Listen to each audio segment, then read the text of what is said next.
प्रकाशन होता जिसे समझने की कोशिश करते हैं कि एक बार और रमन सिंह के समय भी ये बात जोर शोर से उठी, वो योजना चल नहीं पाई, लेकिन अभी चीज़ें काफ़ी बदल गई हैं, टेक्नोलॉजी बदल गई है, जो पशुपालक है वो भी थोड़े से उन्नत हो गए हैं, उस समय उतने उन्नत नहीं थे। अभी ये जो नया प्रयोग है ये कितना धरातल पर उतर पाएगा, आपको क्या लगता है? राजनीति से परे मैं कुछ बात कहूँगा। मैं जब एमए पढ़ता था इकोनॉमिक्स में, प्रॉब्लम्स ऑफ इंडियन एग्रीकल्चर एक सब्जेक्ट था, उस पे हम कई बातों को पढ़ते थे। जब भारत की बात करते हैं, गाय की बात करते हैं, तो गाय साल में एक बच्चा मिलेगा, यानी कि साल में हमको लगभग 3 महीने दूध मिल सकते हैं। एवरेज बात करें, इतने गाय लाएंगे कहाँ? छत्तीसगढ़ में आपने इसको सबके लिए खोल दिए। लगभग आप अगर मान लें एक परिवार में हम 3 लोग माने या 4 लोग मान लें, 80-90 लाख परिवार है। गरीबी रेखा से नीचे के 84 लाख हैं, तो लगभग 1 करोड़ परिवार है। आप कितने लोगों को देंगे, कितने दिन में देंगे जो वो आर्थिक लाभ देगा? एक बात है, ये क्या राज्य में बैठकर यहां से बनाई गई योजना है या नेशनल डायरी डेवलपमेंट बोर्ड उसकी योजना है? वो हम पे थोप रही है कि मुझे दूध का उत्पादन बढ़ाना है। ठीक है, तो दूध का जब उत्पादन बढ़ाना है तो उसके लिए आपको जो वर्तमान में गाय है उसके लिए चारा की क्या व्यवस्था है? शहर में गाय खाएंगे क्या? यहां तो हमने road concrete drain to drain concrete कर दिए, घास है नहीं, मैदान है नहीं, खेत खलियान है नहीं।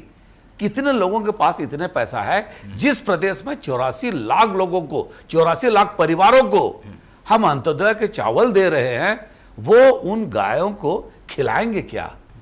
तो वो जिसकी योजना है, योजना बहुत अच्छी सोच है, लेकिन धरातल पे जैसे लाया जा सकता है, इसको कहा जाता है टॉप डाउन पॉलिसी। ऊपर में किसी ने सोच लिया, उन्होंने बोला हम ऐसा कर सकते हैं। अच्छी बात है, हम ऐसा कर सकते हैं, लेकिन ऐसा करने के लिए जो हमको आनुषंगिक बाकी व्यवस्था चाहिए वो हमारे पास है क्या? हम चारा का व्यवस्था कर सकते हैं क्या? जब 2001 से 2011 आते आते 10 साल में छत्तीसगढ़ में शहरी आबादी लगभग 23% बढ़ गई। उसके बाद तो हमने जनगणना किए नहीं है, तो अभी शहरी आबादी कितनी हम नहीं जानते। तो वो जो बछड़ा देने की बात कर रहे हैं वो क्या होगा? उसके बजाय जो वर्तमान में व्यवस्था है, देखिए हमारे सहकारिता मंत्री अमित शाह जी बारंबार कह रहे हैं आप जो कोऑपरेटिव सेक्टर था उसको मल्टी सेक्टर बनाइए। आप केवल धान मत करिए, कोऑपरेटिव ग्रेनगोला में केवल धान और खातू का काम नहीं हो, वहां दूध का भी हो, वहां बाकी चीजों का भी हो। लेकिन सवाल उठता है, आप उस नेटवर्क को जब बढ़ाने की बात करते हैं, चारागाह कहां है? चारागाह तो कब्जा हो गया।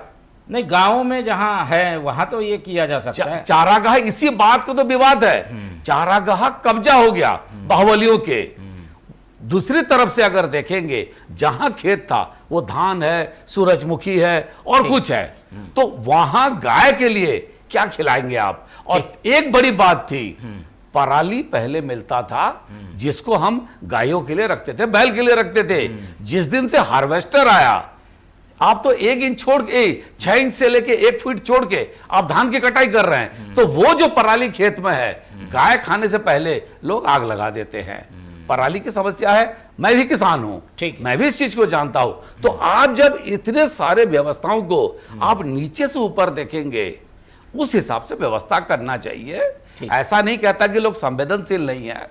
दिक्कत हमको ये है, एनडीटीवी क्या सोचते हैं, वो दिल्ली में बैठे national diary development board, Gujarat में बैठे हम नहीं जानते, नागपुर में बैठे हम नहीं जानते, लेकिन हमारे देवभोग को हम अमूल के बजाय हमने देवभोग को मदर डायरी के बजाय उस लेवल पे लेना था, थोड़ा सा वो नहीं हो पा रहा है। ठीक है।